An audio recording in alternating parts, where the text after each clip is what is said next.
Hi, I'm Leanna Chamish, the ghost of Fanex past.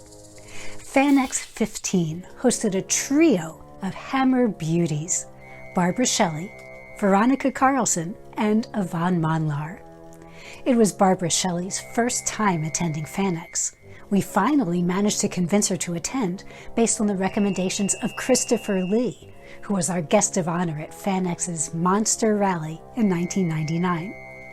Her guest talk was hosted by Little Shop of Horrors editor Dick Clemenson and Tom Johnson, author of numerous books on Hammer films. Barbara was a fabulous guest, even staying in the bar after the show to talk with Fanex staff and guests. She was caring, smart, kind, and beautiful. With her sexy voice, long legs, and gorgeous looks, Shelley began her career as a model before tackling films in the mid-1950s.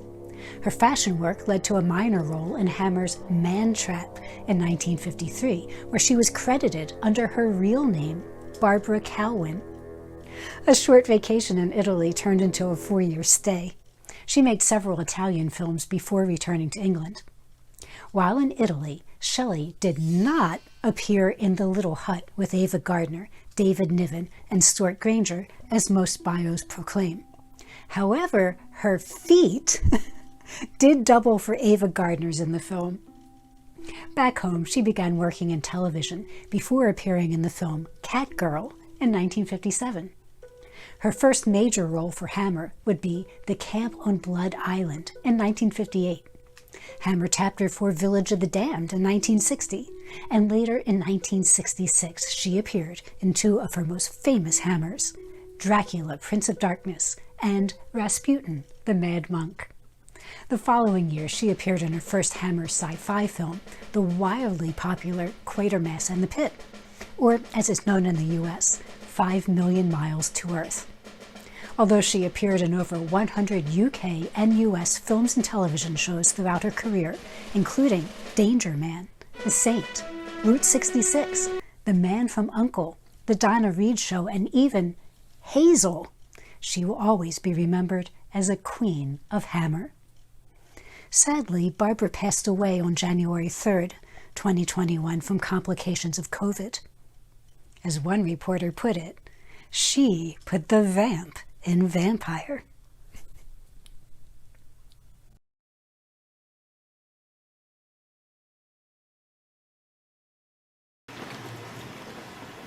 Oh, you are lovely. Thank you for coming. Thank you for your applause. My name is Dick Clemenson, Little Shop of Horrors magazines. I've borrowed you for many, many years. This young lady will not. And Mr. Tom Johnson. Good afternoon. What we're going to do is Mr. Clemens and I will stumble through some questions that will take Ms. Shelley through to get things started, and then at some later point we will take questions from you. I guess the first obvious question, and a good question to ask, would be how you first became involved with acting. How do you got half an hour? We have 2 hours. Well, until I was 13, I was going to be a missionary surgeon nun. That's what I wanted to do. And when I was 13, I was at a convent school in Harleston, outside London. And one of the best baritones that England ever produced, a man called Herbert Langley. He was the greatest fust that we ever produced. He used to sing Covent Garden and all these places. And we were lucky enough to have him come to our school to start doing the Gilbert and Sullivan. I don't know if any of you know the Gilbert and Sullivan operas. And of course, as a great big school, we had to rehearse for a year to get anywhere near being able to do Gilbert and Sullivan. And I was in the chorus, but my friend Pamela, who I'm going to see when I live here in Toronto, we knew each other since we were 7. If any of you know the Gondolier, she was singing Janetta, which is the soprano part. And because I was her best mate, I was in the chorus, and all my family were musical, some of them were opera singers. I used to sing the baritone part, because I have a bass baritone voice anyway. I used to sing the baritone part of Giuseppe to help her learn her quartets and her trios and all that.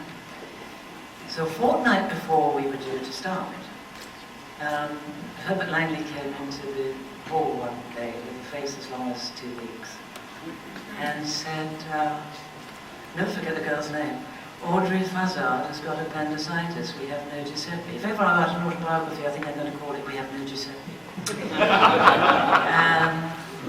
What are we going to do? Mother Helen, who was a wonderful pianist but a very shy nun with her head down, she didn't know what to suggest. My friend Pamela put her hand up and said, Mr. Langley, Barbara knows the part of Giuseppe. It's her fault I'm an actress, actually. And so he said, do you?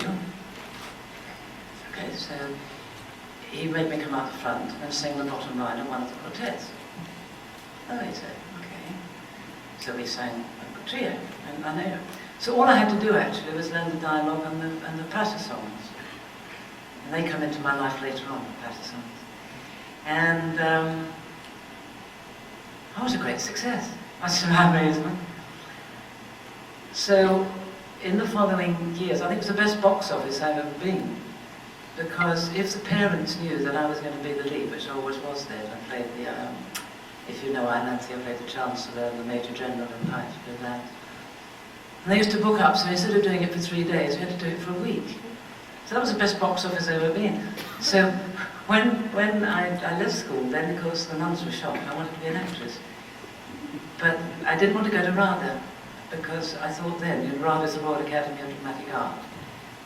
Everybody came out sounding like, hello. And I had anything but that sort of voice. I had some very North Country, well not North Country, some very North Country vowel sounds, so they had to be taken out. So I went and trained privately. And my mother, who I don't know how they ever afforded it, she was just wonderful. I also became the resident model for a very big fashion house. That was her fault, because she wrote into the paper when they had a competition. And so I blame her for that. And so I was modelling, what they call private modelling, it was only within the fashion house. And training at the same time. And then she said, I'd rather you had a proper job. That's always, youngsters when they're starting to act, their parents always say, I wish I had a proper job. They don't know just what our job it is, but anyway. So I was a dental nurse, and I taught at school, a private school, which I learned a lot from the reaction of little ones about identity and never taking anybody's identity away. I learned a lot from those children. And then I served divorce, and all the time, and then I became this model thing happened. And I was a bit stuck there because nobody had told me I needed an agent, you see. We were all, I just wanted to be an actress. And an American photographer called Don Honeyman came to one of the Natalie shows. And I'd put on about 3 pounds, so I wasn't allowed to model that year. Although they weren't as thin, models weren't as thin in those days, but you were still considered to have too much puppy fat if you had hips over 35. I mean, now if you had hips over 30, you're fat, but you're 35. And he wanted to photo, but I wasn't modelling, but Natalie, because he knew I was trained voice, said, well, you can do the commentary. If you stand between the two salons, they say this is dress 46 and it costs £5,000 or whatever. So I did, and he said he wanted to photograph me for Vogue, and he did, and so I became a freelance model. And in those days, now, models get a chance, because, if you're photogenic, then they give you an acting chance. But in those days, it was models can't act, period. Models can't act. So I would go to an audition, because a lot of the clients of Atlas were married to producers or directors, and they would put me up for things, because I had no agent. Oh, what do you do? I'm a model. Down came the blinds, models can't act. And it wasn't until I went to Italy on holiday that I was just on holiday with friends, and we were all sitting at a table. And this young man came over who knew some of the people we were sitting with, and he was a fantastic comic. I don't know if any of you would have heard of him here. His name was Val Guest. And he was the biggest thing in Italy. Terribly funny improvisation comic. And he was doing a small review. And I was there with a friend, there were about 4 of us, and we all used to model together. I used to do the sportswear, and she used to do the fashionables, you know, the glamorous stuff. And he said, "Do you want to be in my review?" And I said, "Oh, yes." So Gina said yes too. So he wrote the contract on the back of the menu. And so I stayed and did this review, and I didn't sing, I didn't dance, I didn't speak Italian, but fools rush in where angels fear to tread, so there I was. And I became quite a success because Walter was very clever. I just had 1 or 2 words and sketches in there, which I learned parrot-fashion. I didn't know why the audience were laughing so much until I learned Italian finally.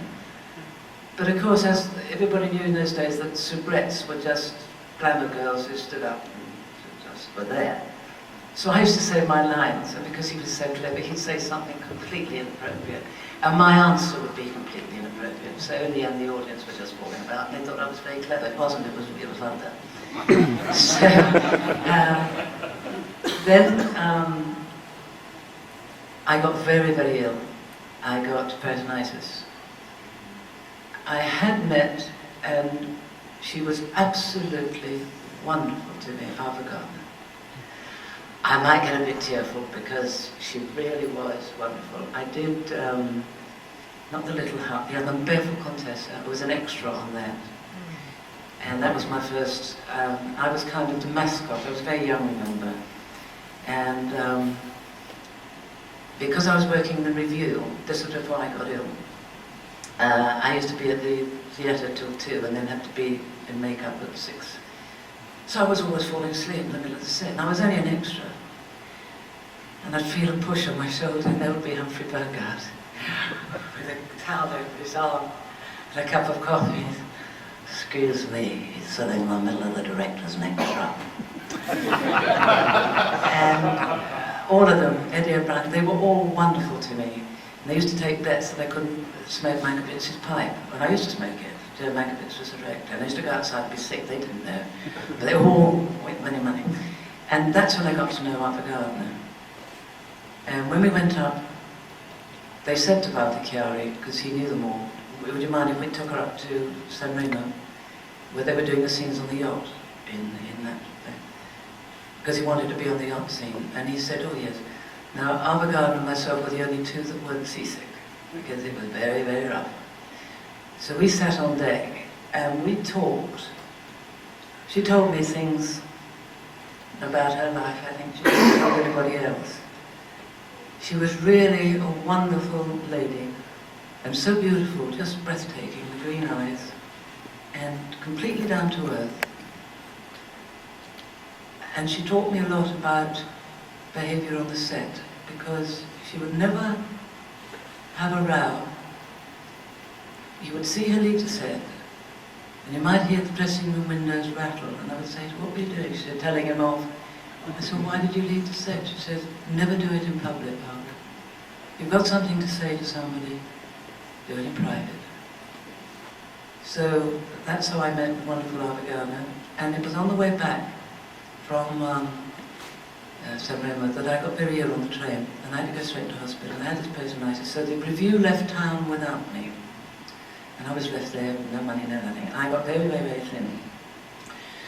So I went back to modelling, and of course in Italy, it was, "She's photogenic, let's give her a film test."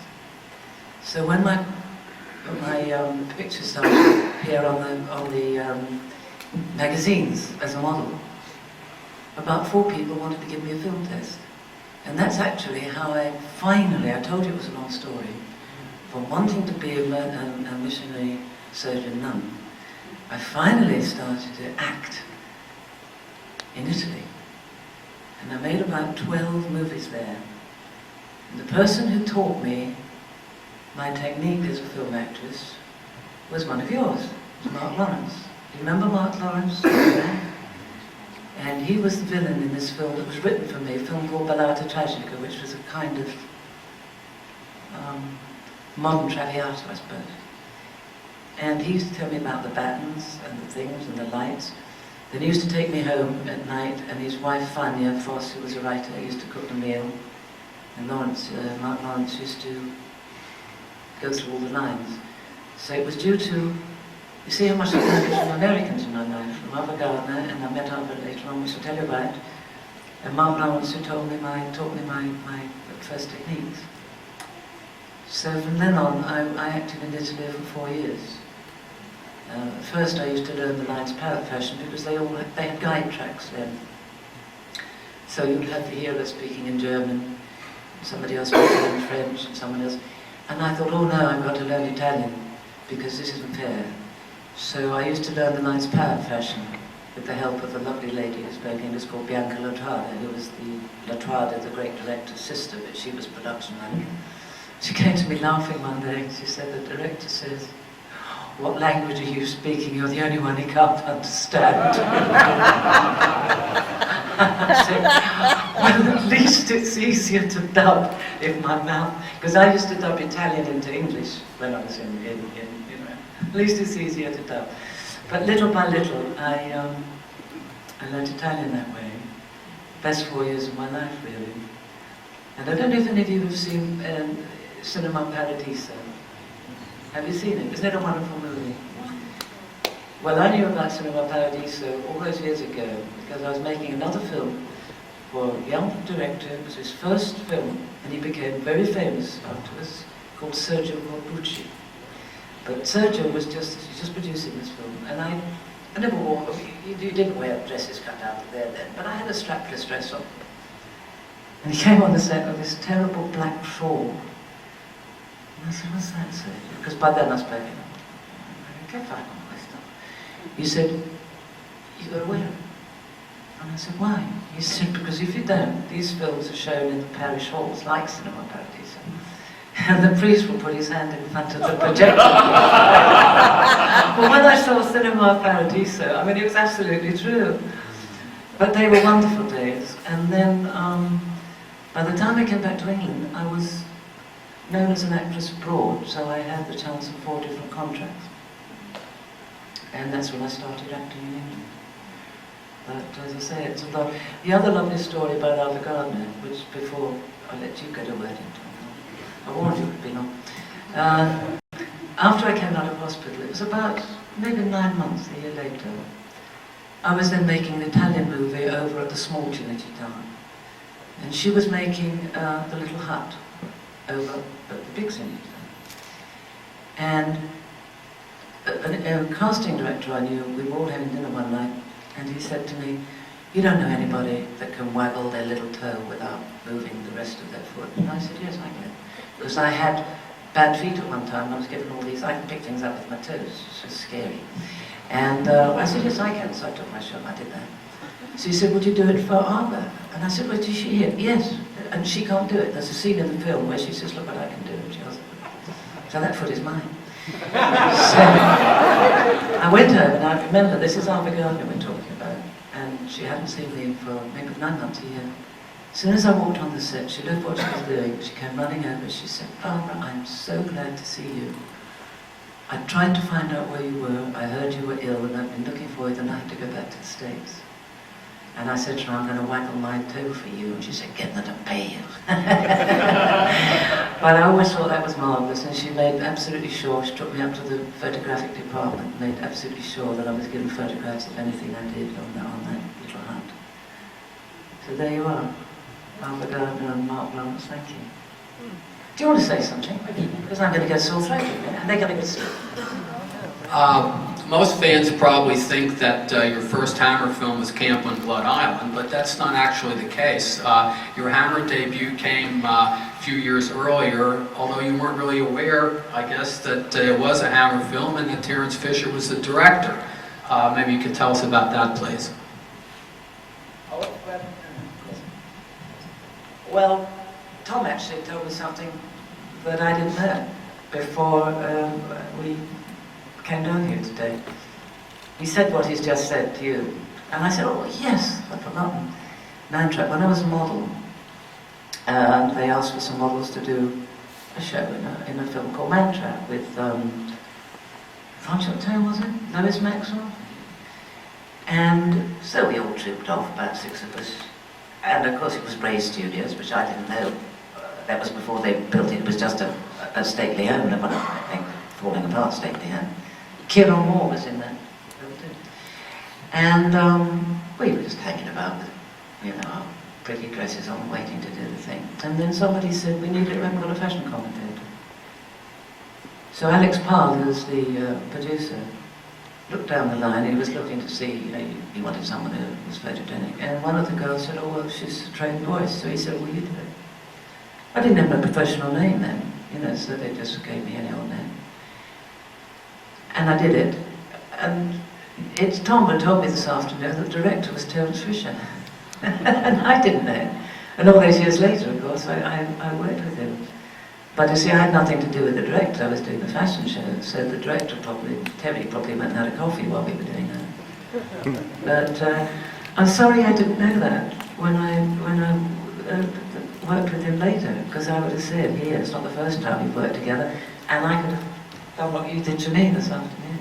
And that was the first Hammer film I made. No, it's just me.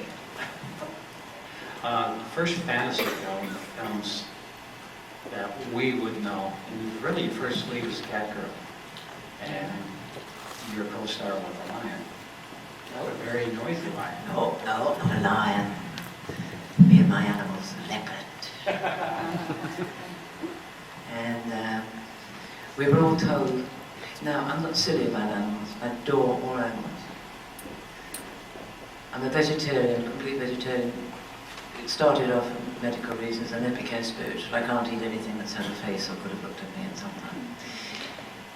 But I'm not silly. When I was a model, they took me to the zoo, and I was in the cage with a cheetah, and I had boa constrictors around my neck as things, and I fell madly in love with chimpanzees. And I went back to the orangutans, and I mean orangutan, I'll follow him anywhere. I just think they're the most marvelous creatures. Anyway, to get back to this, I only give you that as a build-up because I have had worked with animals a lot before, and I respect them, and I know that they're animals, but especially the orangutan is just such an incredible creature. So we come to Catgirl and the leopard. I suppose it's Leonora's alter ego, I want to put it that way. And there's Big Chief Horrible Noise was his name, and we called him Chiefy. And Frank was the trainer, and he was always there with a holstered gun. And everybody was to work with a thick plate of glass between them. But I wanted to know where this leopard was, so I went out the back and I said, Frank, can I meet him before we start? And he said, sure. So I went to the cage, and that's just what I do with all animals, I follow what their body language is doing. If they look away, then I'll look away, as you do with dogs. You don't want any hassle. And Frank was watching me, and I said, is he tame? He said, no. He's not vicious, but he's not tame. I said, any chance of scratching his head? Because I like cats. And over the next 4 or 5 days, he taught me to put my hand around the bar of the cage, but so there was nothing sticking out, no thumb, no finger, nothing. And Chiefy used to come and rub his head against my hand. In the end, it would lick it. It was like having a piece of sandpaper. And after a while, Frank said to me, would you like to work with him properly? And I said, if you think it's safe. And he said, yes, I do. And it came to the point where he would bring Chiefy into my dressing room, as long as you covered the mirror up. He didn't like seeing himself. And I had pictures of him. Have we got time to hear the story about the press coming down? Somebody heard about this, and a lot of the press are lying, they want to make trouble, so they said, oh, this leopard has his fangs and his claws drawn. So they said, well, we want to come down and see it. So after a day's shoot, about 5:30, I put on this evening dress, which if you've seen Catgirl, it's the one with all the chiffon tails floating up back. And the studio was cleared. And I don't know if they still do it, but the studios in England then had like an airlock. You know, there's one lot of doors and then there's another lock to keep the sound out. So I went into the studio and Frank brought Chiefy in and he sat him on his couch behind me. So Chiefy's got his head on my shoulder. And I said, no. And Frank was standing about as far away as you are with the gun. And in came the press. There's about 8 of them, all with the cameras, all with the things. And Frank said to them, you know, just take it easy, take one picture at a time, you'll be fine. The Chiefy looked up, and one technician had stayed in the gantry. They all were supposed to go, and he was up high. And that Chiefy was another animal, he didn't recognise it. I felt him tucked over his head. And Frank, who was an old countryman, said, "Don't move, love." I said, "Who's moving?" Chiefly went past me, and he caught his paw in those chiffon tails, and he ripped them off. He was frightened more than anything. And he sat on his haunches about as far away as you are, and he looked up at the gantry, and he backpedaled across, like that, looking up. And he sat on the gas tank. He turned it on. So there he's got this man up there and the hissing under his tail. And he didn't know which way to turn. It wasn't funny at the time. I stood perfectly still. And Frank just went over to him. He had his hand on his gun. He just went over to him. And he just tapped him on the side of the head. He said, "You big sobby thing." He said, "Get off there." So I looked up, Frank looked up. All gone. Every press man had gone. Through the double doors, and we couldn't get the outside door open, they were leaning on it. So Frank said, "I'll tell you what I'll do."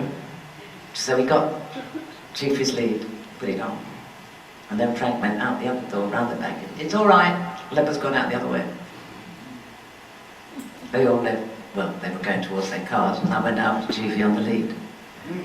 And we walked round the town. And of course they wrote the next day, "When is a beautiful girl going to get injured?" Oh, give me a break, you know, that the animal was fine. It was them that were scared. So that's the story of Chiefy. And I think I don't know if he's still alive, but he was working not so many years ago. I mean, I bet he was toothless by then, but he was a lovely animal. I loved him. We did a kind of interesting, kind of pre-post Hammer film called Blood of the Vampire. Sir Donald Wolfett, who was as you were saying earlier, the basis for the dresser. What was it like working with Donald Wolfett? I think he enjoyed recalling Sir Donald, didn't he? Yes, to go back a bit further, it's funny, you know, that people talk about coincidence. I believe in synchronicity.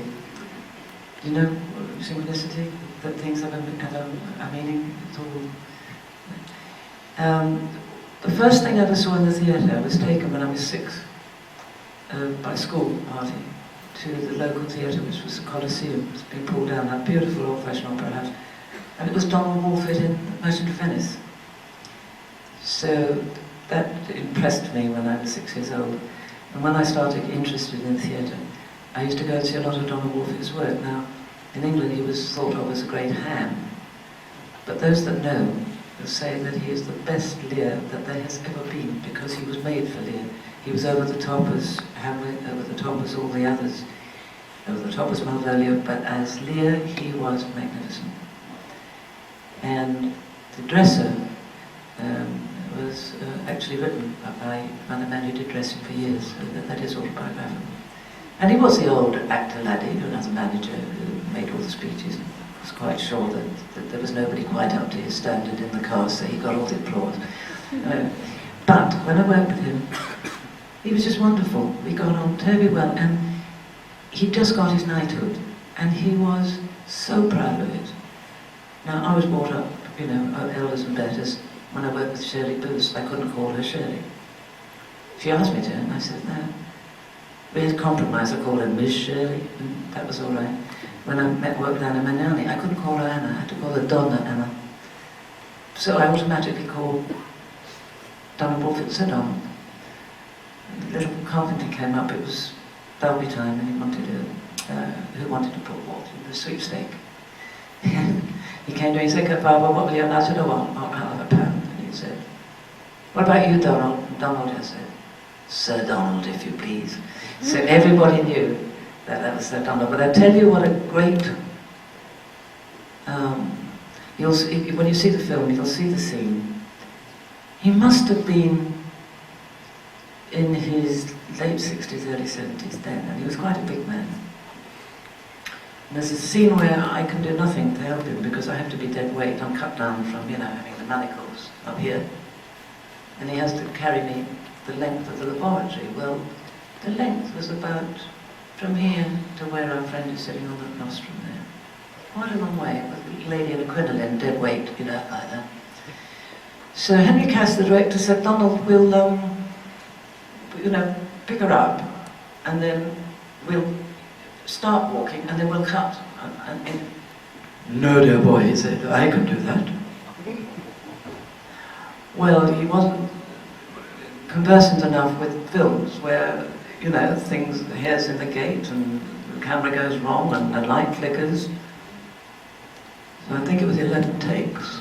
And he would not give up. His legs must have been like rubber. All I knew is that when he came to put me on the table, each time I was dropped a little heavier. I was kind of bracing myself. Now, do I brace myself or do I relax? I don't know. But I admired him for that. I mean, that was quite something. And remember, he wasn't used to the exigencies of filming. He was used to theatre, completely different sort of technique. 11 times, he thought he'd only have to do it once, as you would per performance. 11 times. So that's my Sir Donald Wolfe. Your first real Hammer film was Camp on Blood Island, which was a very controversial movie at the time. The events were based on real incidents that about 7 years later were redone as King Rat to critical acclaim. Camp on Blood Island, however, got hammered, so to speak. Thank you. Got hammered. Thank you. In Camp on Blood Island, you worked with Andre Morel and Michael Gwynn as actors and director Val Guest. And could you tell us about these people and the film and something about the controversy it caused?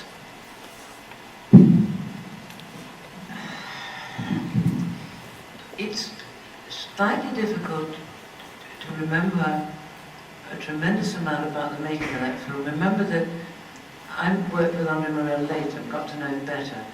But the story of the film was the two segregated camps. So I worked with the women, the wonderful Mary Merrill and people like that, and kind of only saw in passing when there was an escape thing. Got to know the men. And there was a German actor called Karl Mohn, who I remember because I had to escape with him. I did the part, well, I loved the part because whereas I was always having to put on the false eyelashes and had to hair curl, all I did for Camp on Blood Island was go in the morning and pour a bottle of oil over my head. So I looked greasy, my hair looked greasy, I looked as if I was sweating, and I was ready for the set. I loved it. But the point with Carl was he was a very good-looking young man. You've seen the film, you'll know. And when we were all, and it was incredible circumstances. I mean, we were rolling around in the mud and the rain and the cold, that sort of thing, and thin cotton shirts on. But Carl had to, now this is naughty, but anyway, Carl had to say, stop, moment, and he would get a mirror, and then with the mud, put in the shadows, so that he had the right bone structure. And there's us with, our faces, we had noses covered in mud at times. But Carl, bless his heart, had to, and he did, he looked beautiful. Not quite as if he'd been in a prisoner of war camp.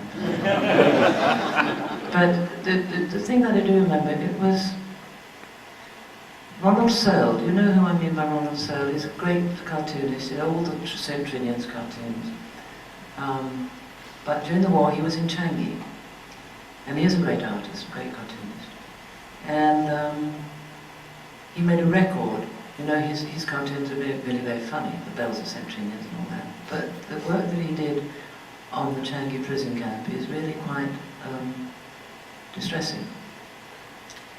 And I was saying to him one day, because he was our advisor, he's a big man, right, 6 foot. And I said to him, "Ronald, was it really as bad as that?" And he just opened the book and he pointed to this picture of this thing. And it was the man who weighed 6 stone, and it was him. It was a self-portrait. So it gave me pause for thought. It was strange that the controversy,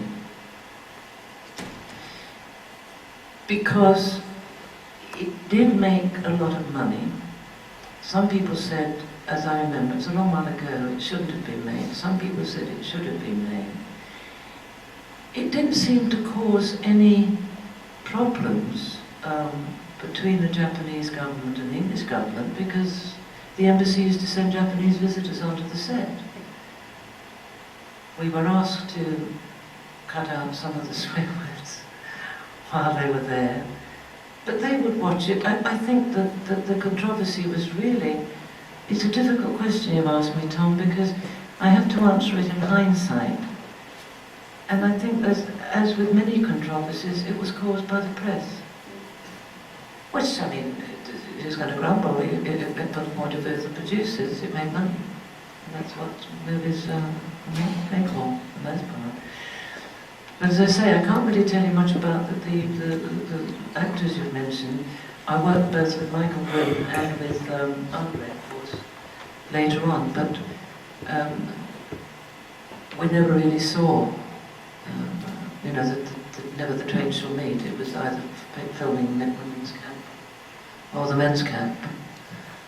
But it sure was nice not to have to, I mean, I used to have to get to the studio at 6 o'clock to be ready for 8:30 with all the stuff they did to me. I used to get there at 25 past 8 and be on the set by 8:30. Bottle of oil as I went in.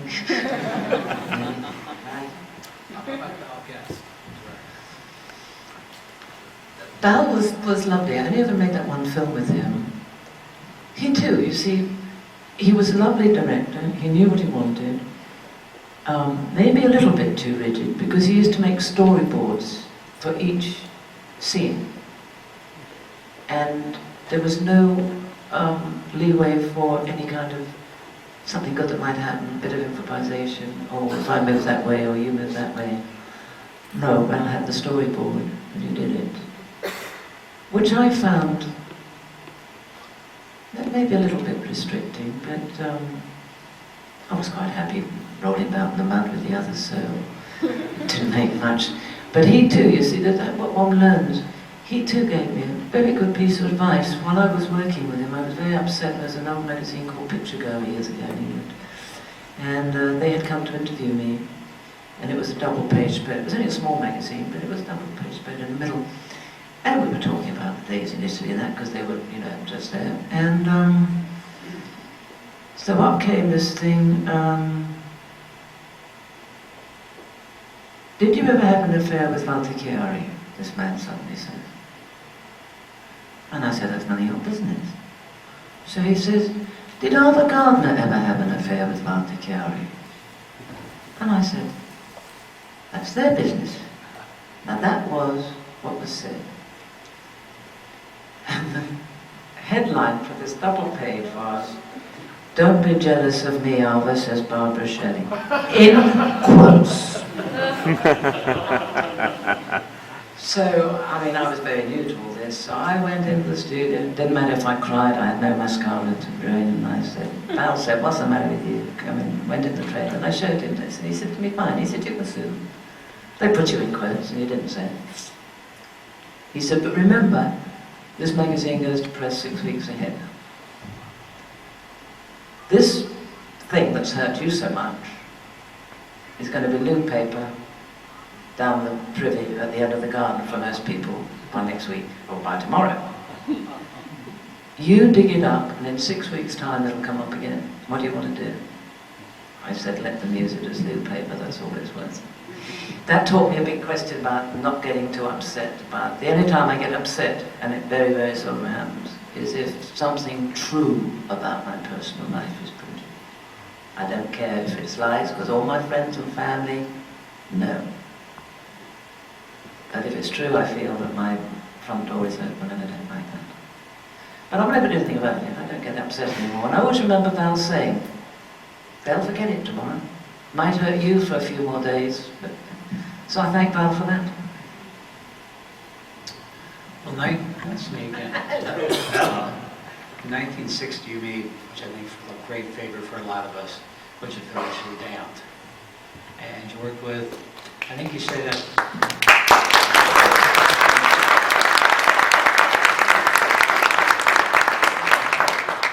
You worked with, at the time, Private George Saunders, and I think that we'd like to know about him in the film. And I did bring this up before. Did you ever see the remake of Village of the Damned?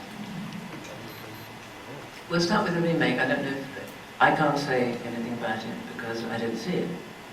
Not because of any other reason, but that I was at university at the time and not going to many movies, not doing anything much except deadlines. Friends of mine wrote to me, when they'd seen it in America and Canada, and said that it was silly to make the remake because the first one was much better. Yeah. I think the first one was a classic, and as it still goes round festivals and that. It was a very happy coming together of certain things that are going to make a good film.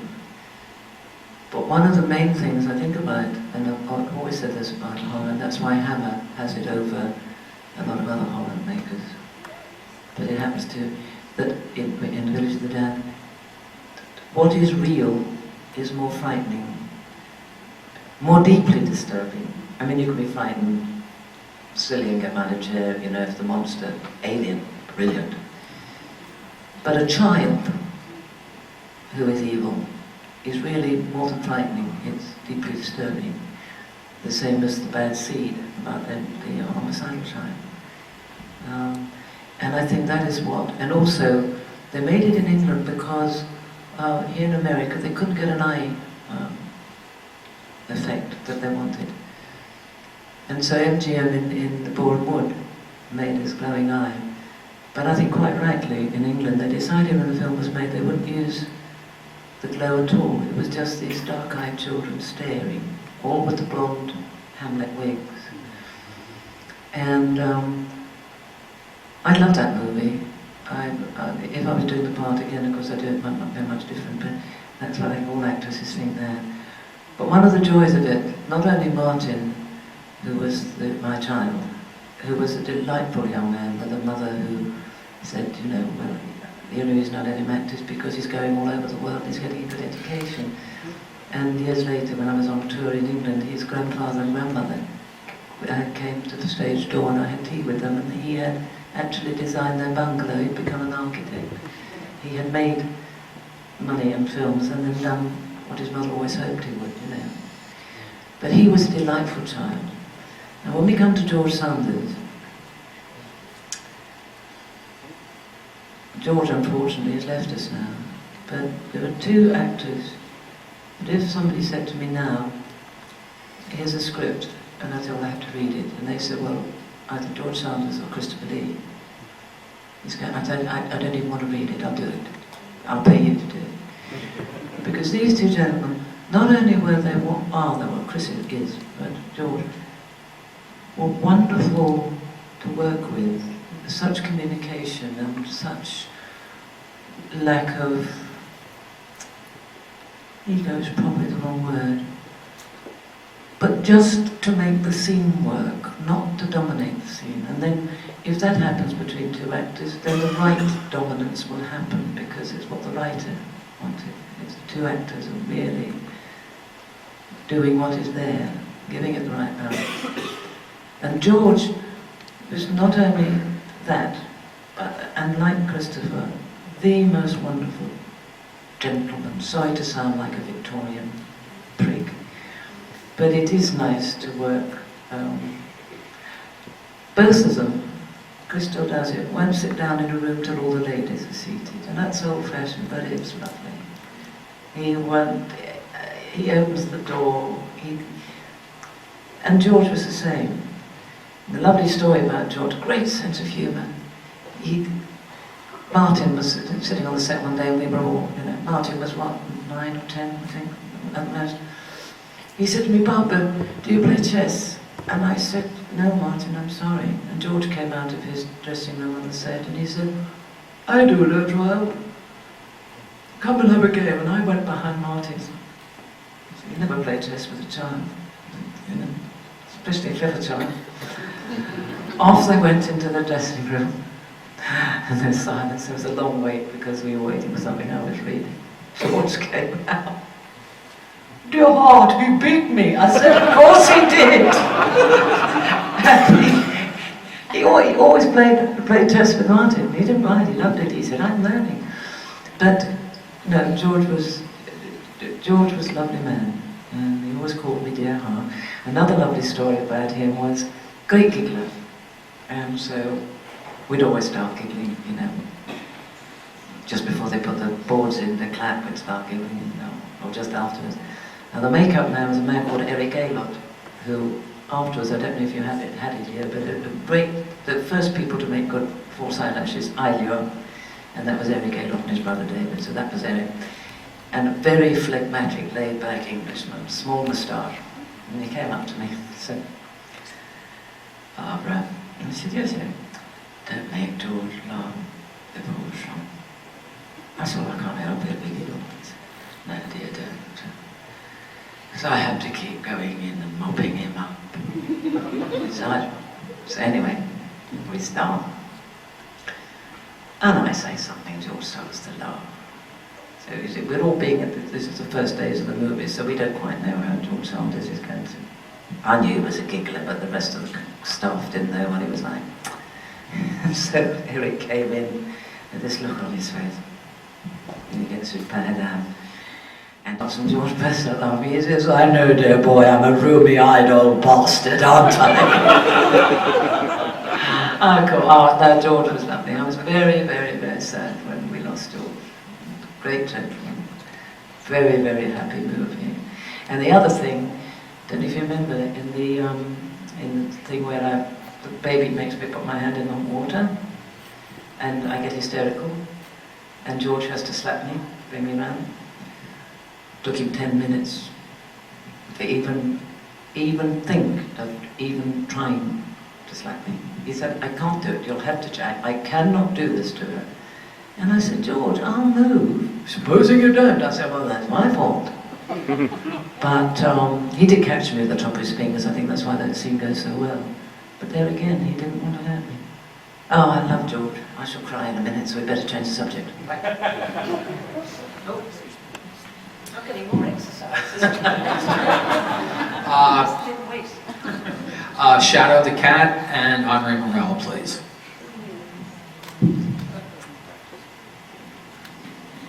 Andre again was a man who was known to be very crusty.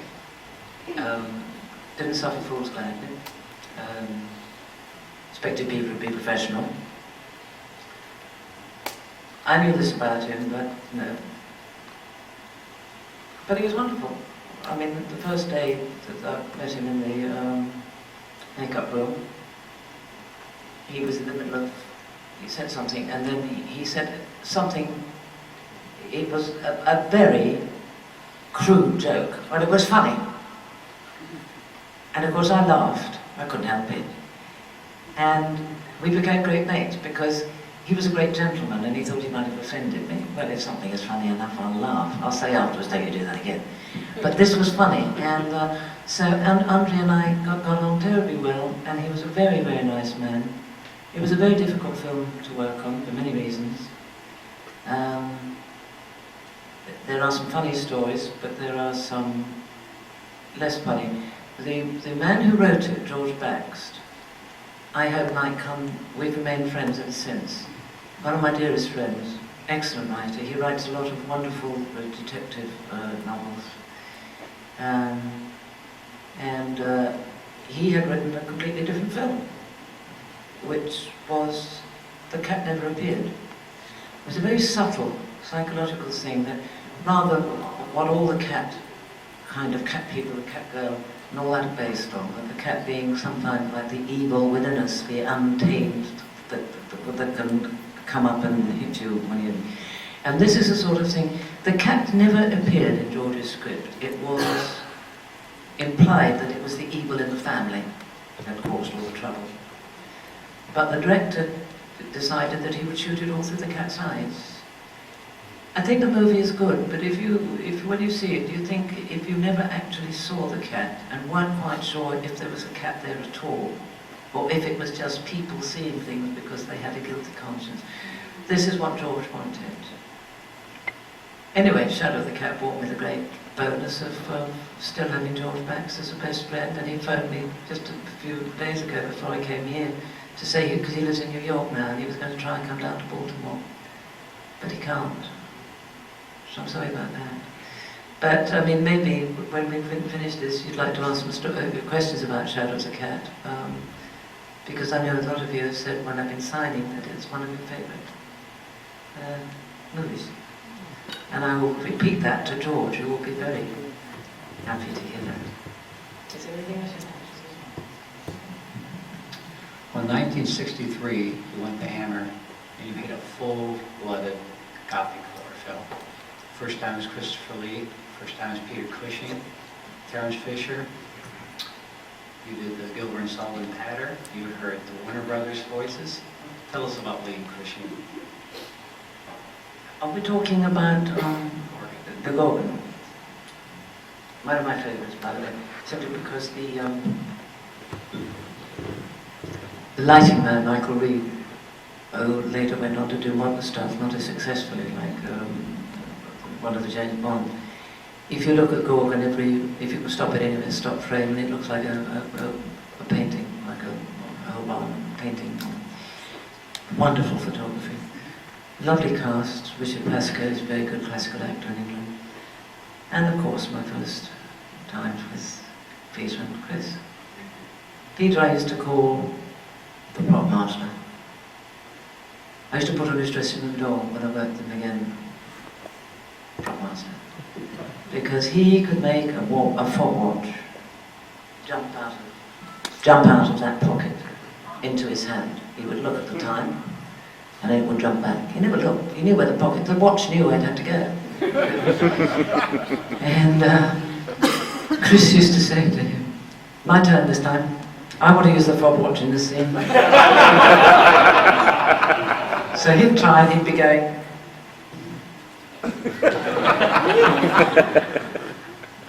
Peter would never break up, I would. I'll give it up, Chris. Not then, because I didn't know them well enough, I just used to laugh. And then I remember there's a scene in the Gorgon where Clara is telling about the three Gorgons, and there's a big head of Peter in the front foreground, and he's listening to me. And I said to him, "Peter, no fiddling with the props."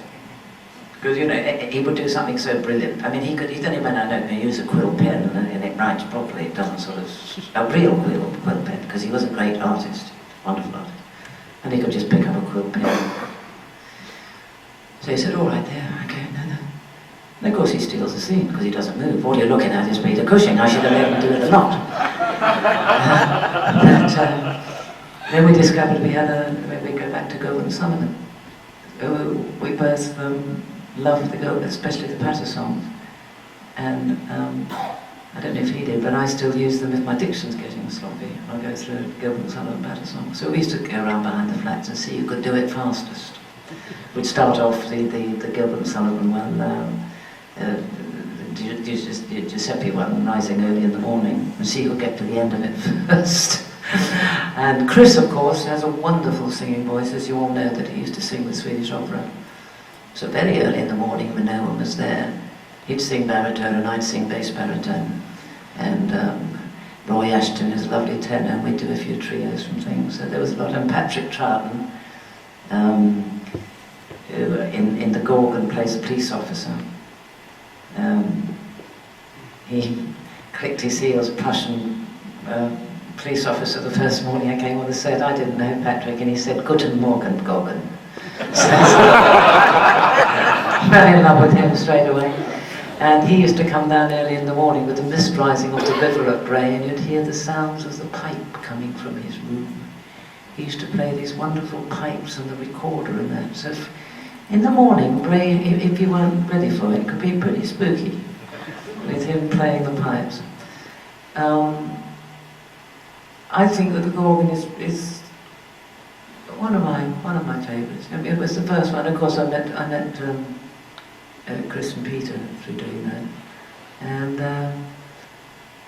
Peter used to go up to his dressing room. He never ate with us. The commissary at Bray was well known for putting at least 3 inches on your waistline. You heard that, because the cooking was wonderful. The woman was like the cooking your mother did, and it was a small restaurant, and treacle pudding and bread pudding and all these things. But Peter used to go up to his room, and I never knew why. And I followed him up the stairs one day, and he had a bottle of milk for himself and a loaf of bread for the birds. And he used to sit at his window and feed the birds and drink his milk.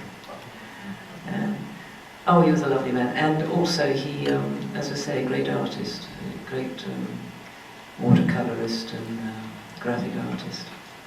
Beautiful man. And then, of course, Chris. Well, Chris is Chris, you all know Chris, but as I say, I would rather work with Chris Lee than anybody else. Great thing about, of course, always trying to break each other up, and he can't break me up and I can't break him up. The most he'll give me is, "You terrible girl." we never break each other up.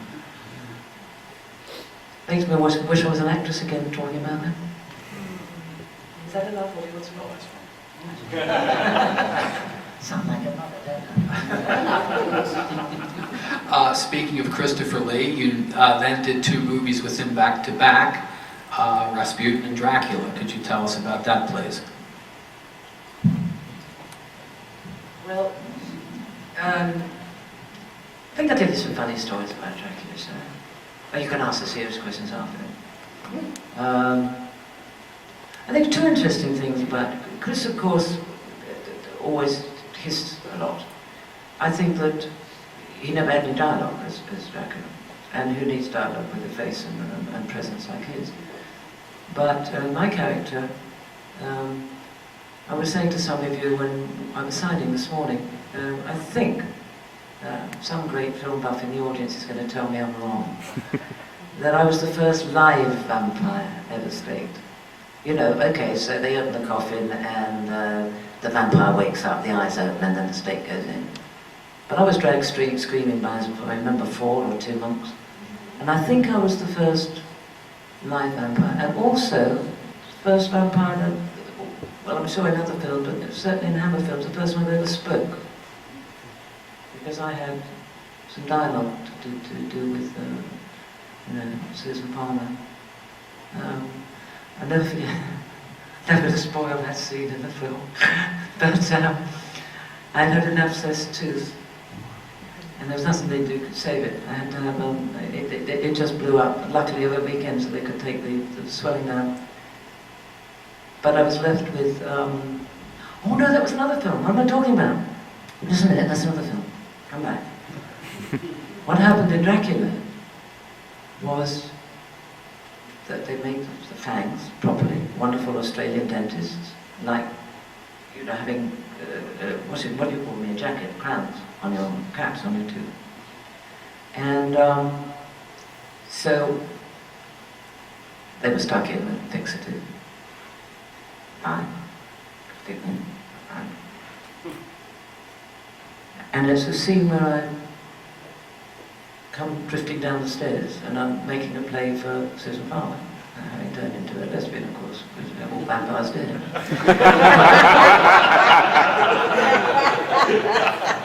And it's a rather beautiful scene, beautifully shot by Michael Reed, who noticed it, coming through all this light and this great thing. I mean, it really is the most wonderful shot. So Terence said, we don't need it. rehearsal, do you want me? I said, no, whatever. He said, oh, just, let's rehearse on film. So we drift down through the sunlight to the thing, held out my hands very gracefully. And the line was, you don't need Charles. In other words, you know, and I say, you don't need Charles, oh shit.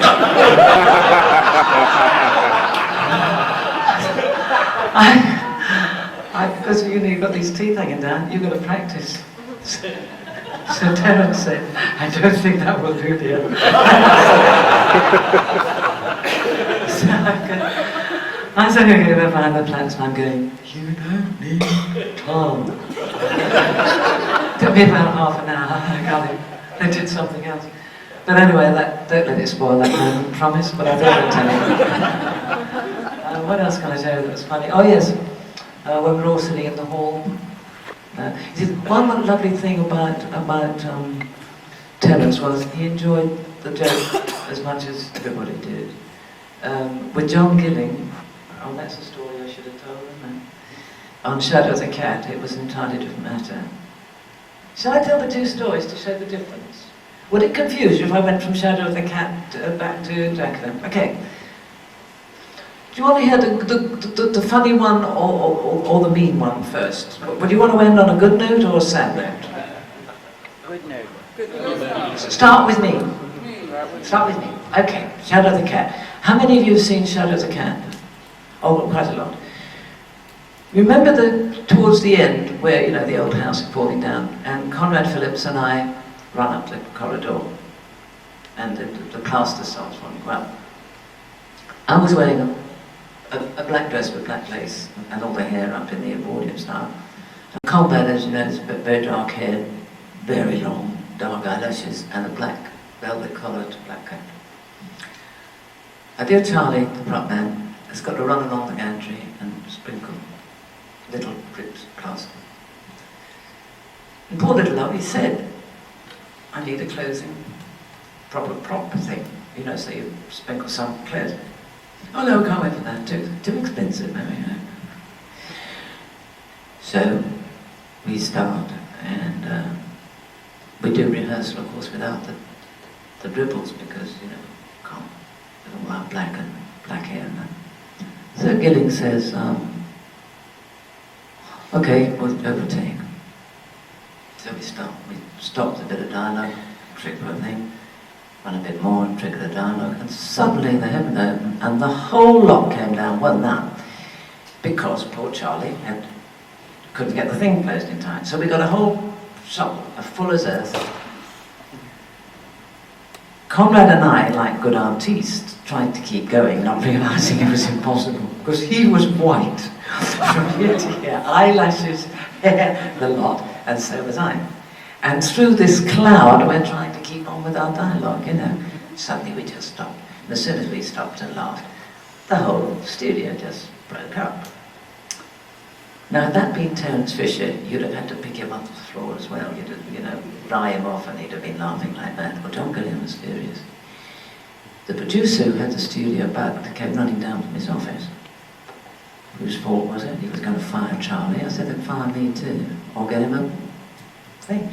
How long was it going to take to clean? You've got to be... I said, no, get the air hose. Don't touch Con, don't touch me. Just get the air hose and start. And you get it all off. It won't take long. It took about 10 minutes to clear this up. But, you know, that was a good joke. I mean,